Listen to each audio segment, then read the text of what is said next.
Eu tinha acabado de me aposentar e comprado um sítio isolado no interior de Minas Gerais para finalmente viver em paz, quando meu genro me ligou e disse: meus sogros vão se mudar para a sua casa. Se não gostar, volte para a cidade. Não discuti, mas deixei uma surpresa preparada que virou a vida deles de cabeça para baixo. Antes de continuar, deixa eu te pedir uma coisa. Se inscreve no canal e comenta aqui embaixo de qual cidade você está assistindo. Adoro saber até onde essas histórias chegam. Meu nome é Lívia. Passei 42 anos trabalhando como enfermeira-chefe em um hospital de São Paulo. 42 anos de plantões duplos, feriados perdidos e finais de semana sacrificados. Cada centavo guardado alimentava um único sonho: um refúgio isolado no interior de Minas Gerais, onde o silêncio seria minha única companhia. Quando finalmente assinei a escritura daquele pedaço de terra aos 65 anos, senti como se tirassem um peso de 4 décadas dos meus ombros. A propriedade era modesta: 2 quartos, uma sala com lareira de pedra, cozinha compacta e uma varanda que cercava toda a estrutura. Mas para mim era um palácio. Parabéns, dona Lívia, disse o corretor, me entregando as chaves.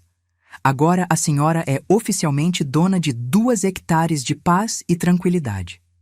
As chaves pesavam na minha mão, carregadas de promessas. Dirigi até minha nova casa naquela mesma tarde, seguindo estradas cada vez mais estreitas até o asfalto dar lugar à terra batida. O sinal do celular foi diminuindo aos poucos. 4 barras, depois 3, 2, 1, até desaparecer completamente. Perfeito. O sítio apareceu depois de uma curva, exatamente como nas fotos, mas infinitamente mais lindo ao vivo. Telhado de barro vermelho, paredes de pedra, uma lareira robusta. E ao redor, nada além de verde intenso. Estacionei o carro, coloquei as mãos no volante e respirei fundo, deixando as lágrimas correrem livremente. Estava em casa. Finalmente. As primeiras semanas foram de pura felicidade. Acordava com o nascer do sol. Tomava café na varanda, observando tucanos e araras coloridas. Caminhava pela propriedade reconhecendo cada árvore, cada arbusto. À noite me sentava perto da lareira com um livro e uma taça de vinho, enquanto o silêncio da mata me acalentava. Era exatamente como tinha sonhado. Até a ligação. Tive que dirigir 8 quilômetros até o único ponto onde o celular pegava sinal, porque o aparelho tinha tocado enquanto eu estava na cidade comprando mantimentos. Era Júlia, minha única filha. Mãe, que bom que atendeu. Temos um problema sério aqui. Alguma coisa na voz dela me fez apertar o telefone com mais força. O que aconteceu, filha? Os pais do Fábio perderam a casa. Problema com o banco, algo sobre pagamentos atrasados. Eles vão ficar morando com você por uns meses. O choque me deixou sem palavras por um instante. Júlia, comprei essa casa para ficar sozinha. É pequena, só tem 2 quartos. Mãe, eles não têm para onde ir. São os avós das suas netas. Mas o Fábio já está organizando a mudança deles. Chegam semana que vem. Tentei argumentar, explicar que a casa não tinha estrutura, que o isolamento não era adequado para pessoas idosas com problemas de saúde, que tinha economizado durante décadas para ter esse espaço só para mim. Mas cada objeção foi recebida com acusações de egoísmo. Sinceramente, mãe, nunca imaginei que pudesse ser tão insensível. São os pais do Fábio. Eles perderiam a dignidade indo para um asilo. A ligação terminou abruptamente, me deixando atordoada. Voltei para o sítio sentindo como se tivessem me dado um soco no estômago. Nem ao menos tinham me perguntado se eu aceitava. Era uma imposição, não um pedido. Naquela noite não consegui dormir. Caminhei pela casa tocando as paredes, olhando os poucos móveis que tinha comprado com tanto cuidado. Cada peça foi escolhida para complementar meu sonho de paz e simplicidade. E agora, sem minha permissão, estranhos ocupariam esse espaço. No dia seguinte, recebi outra ligação, dessa vez do próprio Fábio. Lívia, só para confirmar, meus pais chegam na sexta-feira. Amanhã mando as coisas deles. A voz dele era fria, como se estivesse falando com uma empregada, não com a mãe da esposa. Fábio, espera. A gente precisa conversar sobre isso. Não tenho estrutura para... Olha, Lívia, ele me interrompeu. Se não gostar da ideia, pode voltar para São Paulo. Aquela casa que você vendeu ainda não encontrou comprador. Aquelas palavras revelaram tudo. Não era uma situação temporária. Queriam meu sítio, meu sonho, meu refúgio, e esperavam que eu simplesmente desistisse dele. Quando desliguei o telefone, algo tinha mudado dentro de mim. A enfermeira paciente e conciliadora que sempre fui deu lugar a uma mulher disposta a lutar pelo que era seu por direito. Não abandonaria meu sonho sem resistência. Peguei um caderno e comecei a fazer anotações. Não agiria por impulso ou emoção. Planejaria cada passo com o mesmo cuidado e precisão que dediquei aos meus pacientes durante 4 décadas. Se queriam guerra, estavam desafiando a estrategista errada. Primeiro, eu precisava entender exatamente o que estava acontecendo. Por que os pais do Fábio, que sempre pareceram financeiramente estáveis, teriam perdido a casa de repente? Por que minha filha, que sempre respeitou minha independência, agora me pressionava tão intensamente? Havia mais nessa história do que estavam me contando. Dirigi até a cidade mais próxima e me instalei em uma cafeteria com internet. De lá, fiz algumas ligações e pesquisas. Conversando com minha antiga vizinha em São Paulo, descobri algo revelador. Lívia, você não sabia? O Fábio perdeu o emprego há 6 meses. Venderam um dos carros e estão atrasados com o condomínio. A Júlia está dando aulas extras para compensar. Essa informação mudava tudo. Não eram só os pais do Fábio que estavam em dificuldades, era a família toda. Meu sítio não estava sendo solicitado por necessidade dos sogros, mas provavelmente como um ativo que poderia ser vendido ou usado como garantia para empréstimos. Liguei para o Dr. Maurício, meu antigo colega, agora advogado especializado em direito imobiliário. Lívia, legalmente falando, ninguém pode te obrigar a receber pessoas na sua propriedade, ele me explicou. Mas família é complicado. Você tem todas as escrituras em ordem? Tenho tudo, Dr. Maurício. Economizei durante décadas para comprar essa casa. Então, sugiro 2 coisas. Primeiro, documente qualquer comunicação sobre esse assunto. Segundo, não abandone a propriedade em hipótese alguma, até conversarmos pessoalmente. Agradeci o conselho e, enquanto saboreava meu café, um plano começou a tomar forma. Não abandonaria minha casa, mas também não enfrentaria diretamente minha filha ou meu genro. Em vez disso, criaria uma situação em que eles mesmos desistiriam da ideia. Na manhã seguinte, fiz outra viagem até a cidade. Visitei a pequena clínica veterinária e expliquei minha situação parcialmente ao Dr. Rios, um senhor de aparência amável que cuidava dos animais da região. Dona Lívia, entendo sua preocupação. Realmente tivemos problemas com cobras na região esse ano, especialmente jararacas. O calor excessivo está trazendo elas para perto das casas. Saí da clínica com um frasco de produto inofensivo, mas de cheiro bastante forte, usado para repelir répteis. Comprei também algumas peles de cobra descartadas que o veterinário guardava para estudos. Minha próxima parada foi a loja de jardinagem, onde adquiri adubo orgânico de cheiro intenso e algumas plantas conhecidas por atrair insetos. Na loja de artigos de campo e pesca, comprei algumas armadilhas para animais pequenos, do tipo que captura sem machucar. De volta ao sítio, implementei a primeira fase do plano. Espalhei o repelente de cobras em pontos estratégicos ao redor da casa, especialmente perto do quarto de hóspedes e do banheiro. Coloquei as peles de cobra em lugares onde seriam facilmente encontradas. Uma debaixo da cama do quarto de hóspedes, outra perto da entrada do banheiro. No jardim, plantei as espécies que atraem insetos perto das janelas e espalhei o adubo generosamente. O cheiro era forte e desagradável, mas sabia que diminuiria nos próximos dias, permanecendo apenas o suficiente para causar desconforto. As armadilhas foram colocadas em pontos estratégicos no perímetro da casa, não para prender animais, mas para criar a impressão de que a área estava infestada de pequenos predadores. Finalmente, Desliguei o aquecedor de água e reduzi a capacidade do filtro que abastecia a casa, garantindo que a água saísse com uma leve coloração amarronzada. Perfeitamente segura para consumo, mas visualmente desagradável. Quando terminei, me sentei na varanda com uma xícara de chá, observando meu trabalho. Não havia nada perigoso ou permanente no que tinha feito. Era apenas uma encenação elaborada, projetada para tornar a estadia desconfortável o suficiente para que desistissem por conta própria. Naquela noite, enquanto arrumava os últimos detalhes, encontrei algo que tinha passado despercebido.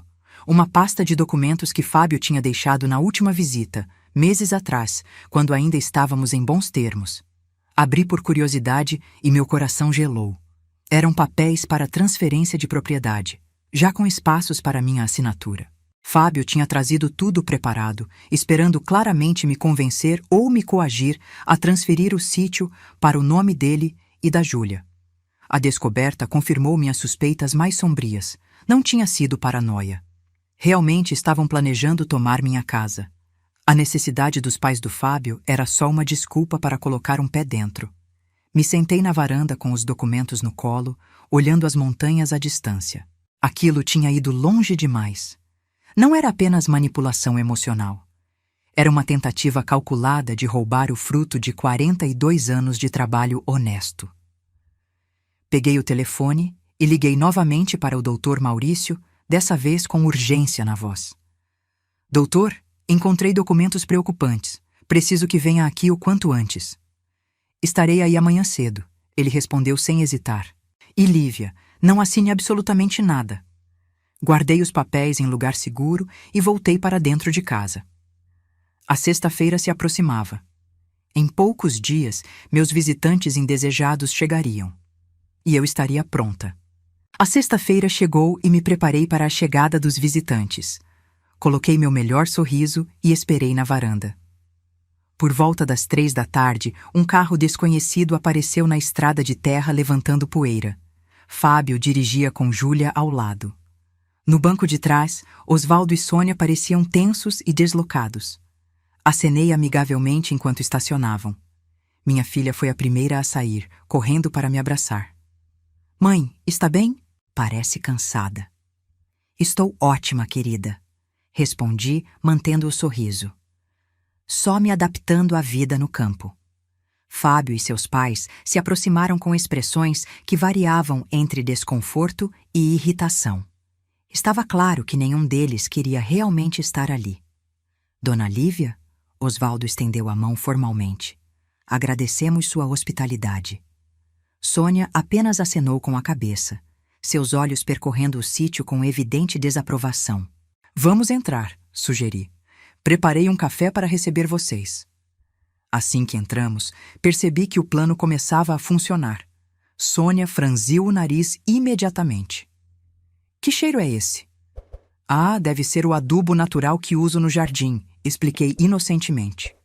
A terra aqui precisa de nutrientes extras. Vocês vão se acostumar em uns dias. Fábio examinou a sala com um olhar crítico. Esse lugar é menor do que parecia nas fotos que você mostrou. É aconchegante, respondi servindo o café. Perfeito para uma pessoa. Vai ser um desafio acomodar mais gente, mas vamos dar um jeito. Levei todos para conhecer a casa, deixando o quarto de hóspedes por último.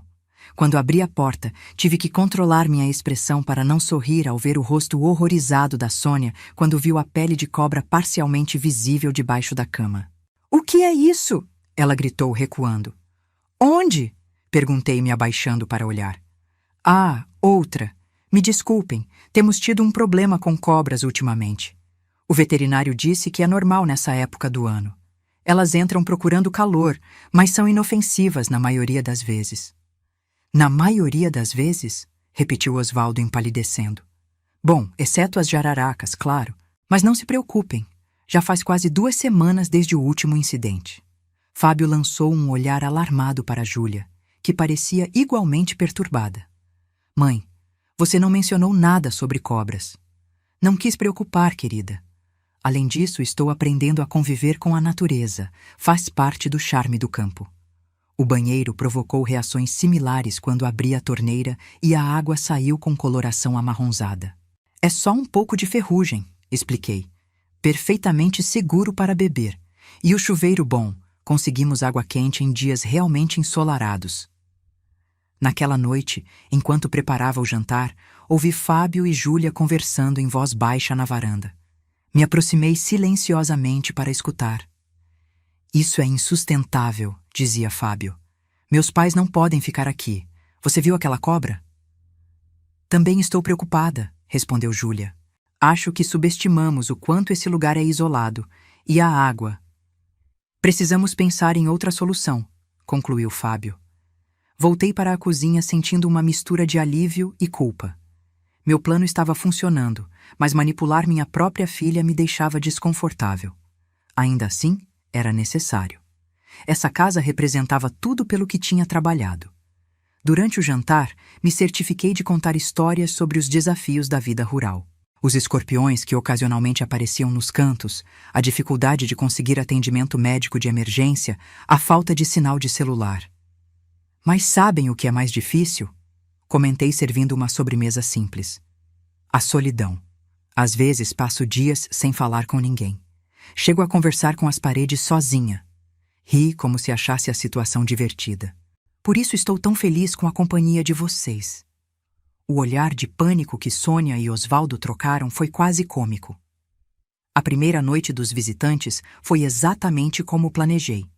Por volta das 2 da manhã, ativei remotamente uma das armadilhas do lado de fora da casa, provocando um estrondo alto. Usando uma lanterna, projetei sombras que pareciam de animais se movendo nas paredes externas. Os gritos da Sônia ecoaram por toda a casa. Tem alguma coisa lá fora, Fábio. Vai verificar. Me levantei tranquilamente colocando o roupão e encontrei todos no corredor, pálidos e assustados. Deve ser só um gambá, expliquei com calma. Costumam passear à noite. Às vezes entram pela varanda, mas são inofensivos, a menos que você os assuste. Fábio, segurando um taco de golfe que tinha trazido na bagagem, parecia mais aterrorizado do que disposto a enfrentar qualquer criatura. Um gambá? Ele sussurrou. Tem certeza? Ou talvez um coati. Também são comuns por aqui. Na manhã seguinte, o café foi servido em clima de tensão palpável. Sônia tinha olheiras profundas e Osvaldo mastigava em silêncio, olhando constantemente pela janela. Dormiram bem? Perguntei inocentemente. Foi diferente, respondeu Júlia tentando ser diplomática. Os barulhos do mato assustam no começo, comentei servindo café. Mas vocês vão se acostumar. Agora, sobre hoje, preciso ir à cidade e comprar mantimentos. Vão ficar bem sozinhos? O sinal de celular só funciona no topo do morro, caso precisem de alguma coisa. A ideia de ficarem isolados sem comunicação claramente os perturbou, mas acenaram rigidamente. Antes de sair, tranquei meu quarto com chave. Não é por desconfiança, disse, mas por hábito de quem mora sozinha. Na verdade, queria proteger meus documentos importantes e objetos pessoais. Notei o olhar calculista do Fábio seguindo meu movimento.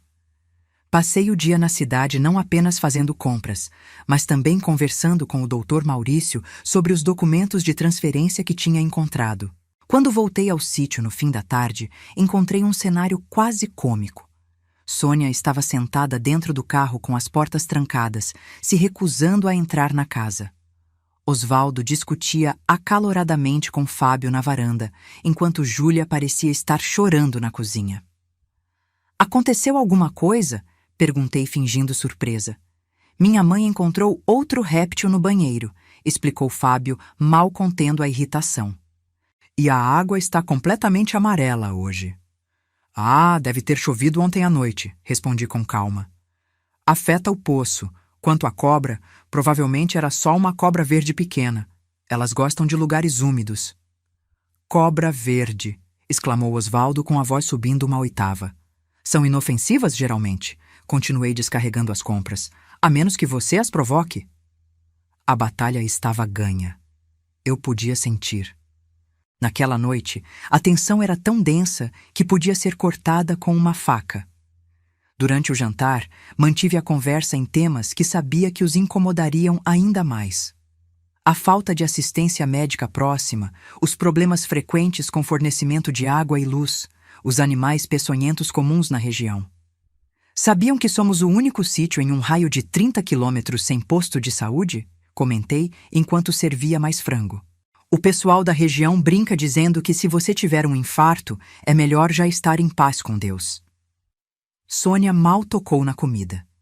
Osvaldo comia mecanicamente, como se cada garfada fosse um esforço supremo. Na manhã seguinte, Fábio apareceu parecendo ter dormido ainda menos que no dia anterior. Lívia, precisamos conversar. Acho que subestimamos as peculiaridades da vida rural. Meus pais não estão se adaptando bem. É compreensível, respondi colocando a chaleira no fogo.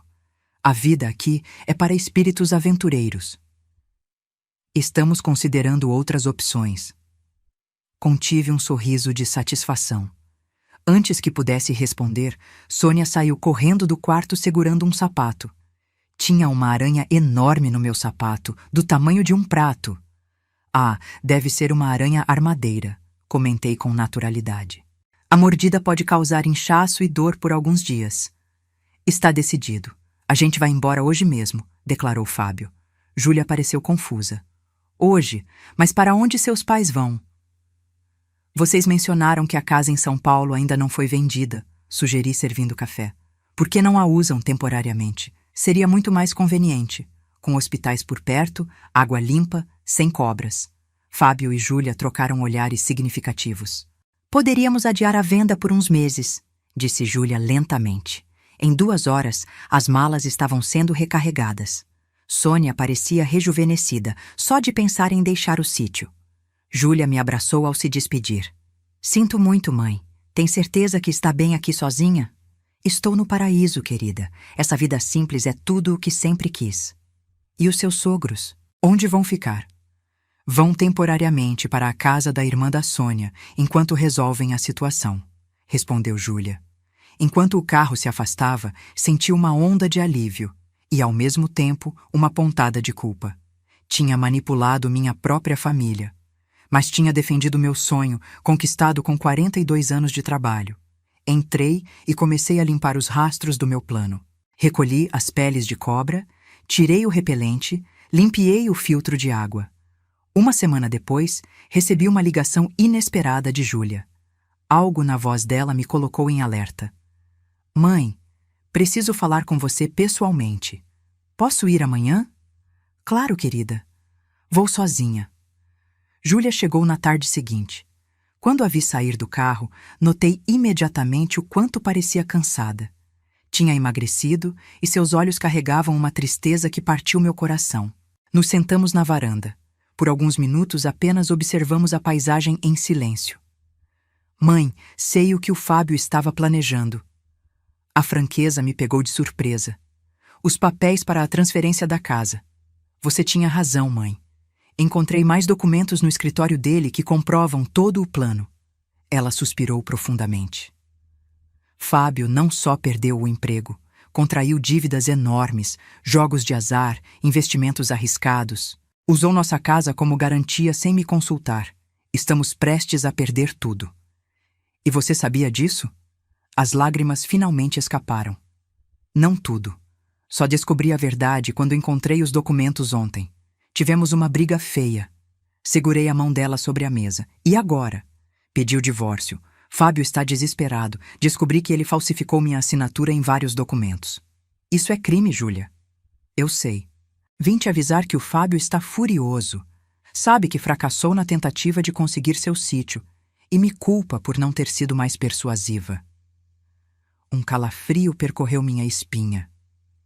Encontrei anotações sobre possíveis maneiras de provar que você não tem capacidade para administrar seus próprios bens. Ele estava pesquisando sobre tutela judicial. Meu sangue gelou. Ele mencionou ter um contato no Conselho Municipal do Idoso. Falou sobre a possibilidade de solicitar uma avaliação psiquiátrica forçada, alegando que você está vivendo em condições insalubres. Peguei meu telefone imediatamente. Preciso ligar para o Dr. Maurício agora. 3 dias depois, uma mulher de meia idade com expressão séria estacionou na entrada do sítio. Dona Lívia Mendes? Sou eu. Sou Simone Cardoso, assistente social do Conselho Municipal do Idoso. Recebemos uma denúncia sobre sua situação e vim fazer uma avaliação. Júlia e eu trocamos olhares. Fábio tinha seguido em frente com seu plano. Claro, senhora Simone, por favor, entre. Estávamos justamente tomando café. Conduzimos Simone para dentro do sítio, que estava impecavelmente arrumado. Notei seus olhos profissionais avaliando cada detalhe. Recebemos uma denúncia alegando que a senhora vive em condições insalubres e possivelmente apresenta confusão mental. Interessante. E quem fez essa denúncia? Não posso revelar, mas foi um familiar preocupado. Júlia se adiantou. Foi meu marido Fábio Almeida, não foi? Estamos em processo de divórcio e ele está tentando controlar os bens da minha mãe. A assistente social não confirmou, mas seu olhar revelou que Júlia tinha acertado. Senhora Simone, antecipando esse tipo de situação, preparei alguns documentos. Entreguei o relatório médico completo, a avaliação psicológica e uma cópia da gravação em vídeo, tudo organizado em uma pasta. Como pode ver, fui submetida a avaliações médicas e psicológicas exaustivas há menos de 72 horas. Os profissionais atestaram minha plena capacidade. Simone examinou os documentos com crescente surpresa. Isso é muito completo. Raramente vemos denúncias respondidas com documentação tão meticulosa. Não é coincidência, explicou Júlia. Sabíamos que meu marido tentaria algo assim. Ele falsificou minha assinatura em documentos financeiros e está tentando tomar controle da propriedade da minha mãe, alegando incapacidade dela. Passei a hora seguinte respondendo às perguntas da Simone, demonstrando minha lucidez e autonomia. Mostrei o sítio inteiro, expliquei os sistemas de segurança, o estoque de alimentos e medicamentos, meu plano para emergências médicas. Quando voltamos à varanda, ela parecia satisfeita. Dona Lívia, baseando-me no que vi hoje e na documentação apresentada, não encontro nenhuma evidência que corrobore as alegações da denúncia. A senhora parece perfeitamente capaz de cuidar de si mesma e administrar seus bens. Obrigada pela avaliação justa.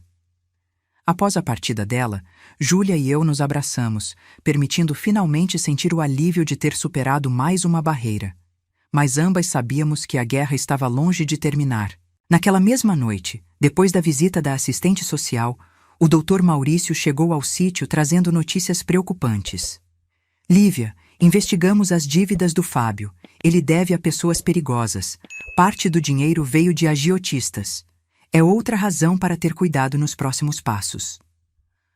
A revelação trouxe uma nova dimensão de preocupação. Fábio não estava apenas desesperado por dinheiro, estava potencialmente lidando com criminosos. O que isso significa para nossa segurança? Perguntou Júlia, visivelmente alarmada. Significa que vocês duas não podem ficar sozinhas por enquanto, respondeu o Dr. Maurício. Sugiro contratar um segurança particular que possa permanecer na propriedade enquanto resolvemos essa situação. Inicialmente resisti à ideia de ter um estranho no meu refúgio, mas a segurança de Júlia era prioridade. Aceitei a recomendação. Paulo, o segurança, chegou no dia seguinte. Um homem de meia idade, discreto e profissional, ex-policial militar, com experiência em proteção pessoal. Instalou-se numa pequena área anexa à garagem, quase imperceptível, exceto por sua presença tranquilizadora. Não vou interferir na rotina de vocês, Dona Lívia, me garantiu. Estou aqui só como precaução. Sua presença revelou-se providencial apenas 3 dias depois. Era quase meia-noite quando o alarme silencioso da propriedade disparou. Paulo nos acordou discretamente. Temos movimento no perímetro sul, informou em voz baixa. 2 pessoas parecem estar avaliando a casa. Meu coração acelerou. O Fábio? Não consigo identificar. Fiquem no quarto. Tranquem a porta, já avisei a polícia local. Paulo desapareceu silenciosamente, movendo-se como sombra para verificar a situação. Júlia e eu ficamos no meu quarto, porta trancada, ouvindo atentamente. Depois do que pareceu uma eternidade, ouvimos vozes alteradas, seguidas pelo som de um carro acelerando rapidamente. Minutos depois, Paulo voltou. Eram 2 homens, explicou. Não era o Fábio. Pelo comportamento e equipamento que carregavam, eram profissionais, provavelmente cobradores das dívidas dele. Meu Deus, sussurrou Júlia. Vieram atrás dele aqui? Mais provavelmente vieram avaliar a propriedade, respondeu Paulo. Gente assim geralmente investiga todos os bens potenciais antes de fazer uma aproximação direta. A polícia chegou meia hora depois, registrou a ocorrência e fez uma varredura na área. Não encontraram ninguém, mas reforçaram a segurança nas estradas próximas pelo resto da noite. Não consegui dormir. Sentada na cozinha com Júlia, ambas bebendo chá para acalmar os nervos, refleti sobre como meu refúgio pacífico tinha se transformado em zona de guerra. Isso foi longe demais, disse finalmente. O Fábio colocou em risco não só minhas posses, mas nossa segurança física. Júlia assentiu, o rosto pálido, a luz fraca. Precisamos resolver isso definitivamente, mãe. Não podemos viver com medo. Na manhã seguinte, o Dr. Maurício foi informado do incidente e imediatamente intensificou seus esforços. Vou contatar o Fábio hoje mesmo, declarou. Ele precisa entender a gravidade da situação. Enquanto esperávamos notícias, Júlia e eu tentamos manter alguma normalidade, continuando nossas rotinas diárias sob a vigilância discreta do Paulo. A tensão era palpável, mas me recusava a ser expulsa da minha própria casa pelo medo. No 3º dia após o incidente, o Dr. Maurício nos trouxe notícias surpreendentes. O Fábio aceitou todas as condições, anunciou durante nossa videochamada. Sem objeções, sem reivindicações adicionais. Assumirá todas as dívidas, renunciará a qualquer direito sobre a casa de vocês em São Paulo e se comprometeu a não interferir nunca mais em assuntos relacionados à propriedade da Lívia. Por que a mudança repentina? Perguntou Júlia desconfiada. Aparentemente teve um encontro com seus credores, explicou o Dr. Maurício. Não tenho detalhes, mas pelo que entendi, foi persuasivo o suficiente para fazê-lo buscar uma solução imediata. Troquei olhares com Júlia. Ambas sabíamos o que persuasivo provavelmente significava quando se tratava de agiotistas. Ele está fisicamente bem? Perguntei, surpreendendo-me com a preocupação. Sim, pelo que sei. Assustado, mas ileso, e muito mais cooperativo. Os papéis do acordo foram assinados 2 dias depois. Fábio compareceu no escritório do Dr. Maurício em São Paulo, enquanto Júlia e eu assinamos nossa parte na cidade mais próxima. Não houve contato direto, o que foi um alívio. Com o acordo finalizado, senti um peso enorme se levantar dos meus ombros. Meu sítio estava seguro. Júlia estava protegida legalmente. As dívidas seriam responsabilidade exclusiva do Fábio. Depois de uma semana sem incidentes, Paulo considerou seguro finalizar sua vigilância, embora tenha instalado um sistema de segurança reforçado antes de partir. A propriedade está bem protegida agora, Dona Lívia, garantiu. Câmeras, sensores de movimento, conexão direta com a polícia local. Vocês estarão seguras. Agradeci sinceramente por sua proteção, sentindo que tinha ganhado não apenas um segurança, mas um amigo. Com a situação legal resolvida e a segurança estabelecida, Júlia e eu finalmente tivemos tempo para refletir sobre o futuro. Ela tinha pedido licença na escola onde ensinava em São Paulo, mas o período estava chegando ao fim. O que planeja fazer agora, querida? Perguntei uma noite enquanto compartilhávamos uma garrafa de vinho na varanda. Ela contemplou as estrelas por um momento antes de responder. Não quero voltar para São Paulo. Tem muitas lembranças dolorosas lá, e as meninas precisam de estabilidade. Tenho pensado em procurar um cargo na escola local. A ideia de ter minha filha e minhas netas perto me encheu de alegria, mas tentei conter meu entusiasmo. Tem certeza? É uma mudança enorme. E quanto às meninas, como se sentem? Elas adoram vir aqui. Sempre pediram para passar mais tempo no sítio da avó. Ela sorriu. E honestamente, mãe, depois de tudo isso, percebo o quanto é valioso ter você perto. Não como dependência, mas como parceria. Naquela noite planejamos a transição. Júlia venderia a casa em São Paulo assim que o divórcio finalizasse. Com o dinheiro, compraria uma pequena casa na cidade mais próxima ao meu sítio. As meninas frequentariam a escola local e ela buscaria um cargo como professora. Não vai ser a mesma vida que tínhamos, reconheceu. Mas talvez seja melhor. 2 semanas depois, recebemos a visita de Nina e Luna, de 14 e 11 anos. Fábio tinha concordado em permitir que passassem o fim de semana conosco, uma pequena prova para a nova realidade que estávamos construindo. Observá-las correndo pela propriedade, explorando a mata, alimentando os pássaros que visitavam meus comedouros, trouxe uma alegria que não sentia há meses. Suas risadas ecoavam pelo vale, curando algo profundo dentro de mim. Na noite de sábado, sentadas ao redor da fogueira que preparei no quintal, Luna apoiou a cabeça no meu ombro. Vó, quando a gente vier morar perto daqui, você me ensina a fazer pão igual ao de hoje? Claro que sim, querida, respondi sentindo lágrimas se formarem. E muitas outras coisas. Naquele momento, olhando para minha família reunida ao redor do fogo, sob o céu estrelado que só o campo pode oferecer, senti uma profunda certeza. Todo o sofrimento, toda a luta tinha valido a pena. Meu sonho de aposentadoria tranquila tinha sido ameaçado, mas emergi da batalha com algo ainda mais precioso. Não apenas o sítio, mas a promessa de uma vida compartilhada com minha filha e minhas netas. Um legado de força, determinação e amor. Os meses seguintes trouxeram mudanças que nunca imaginei possíveis. Com o divórcio finalizado e a casa dela e do Fábio em São Paulo vendida, Júlia encontrou uma pequena propriedade a apenas 20 minutos do meu sítio. 3 quartos, quintal amplo, perfeita para ela e minhas netas, Nina e Luna.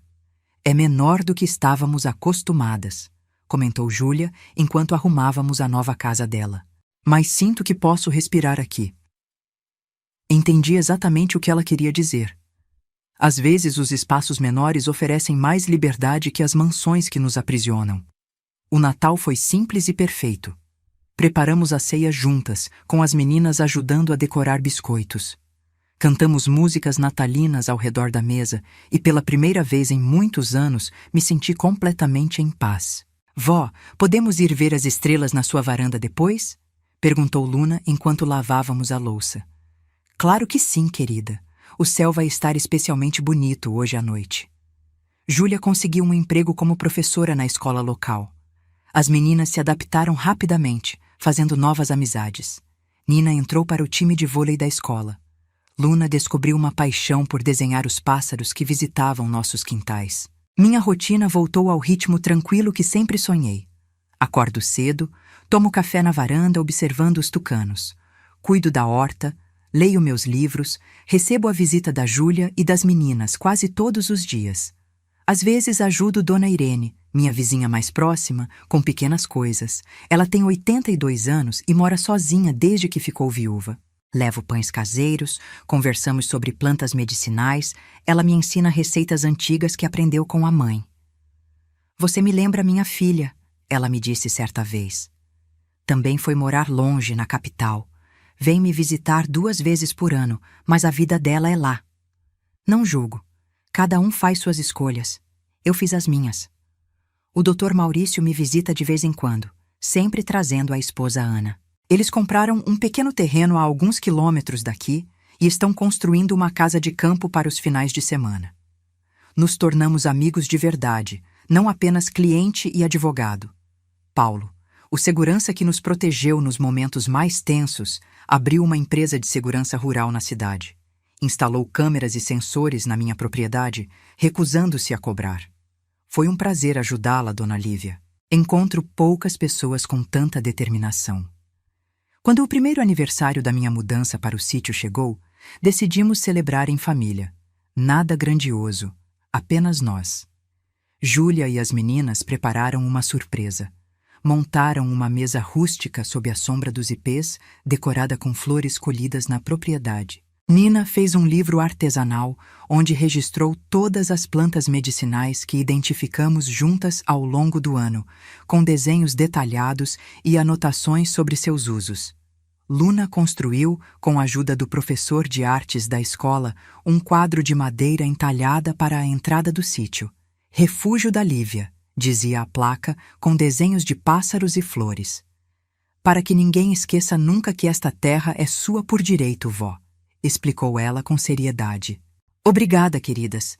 São os melhores presentes que poderia receber. Júlia levantou sua taça de suco de uva caseiro.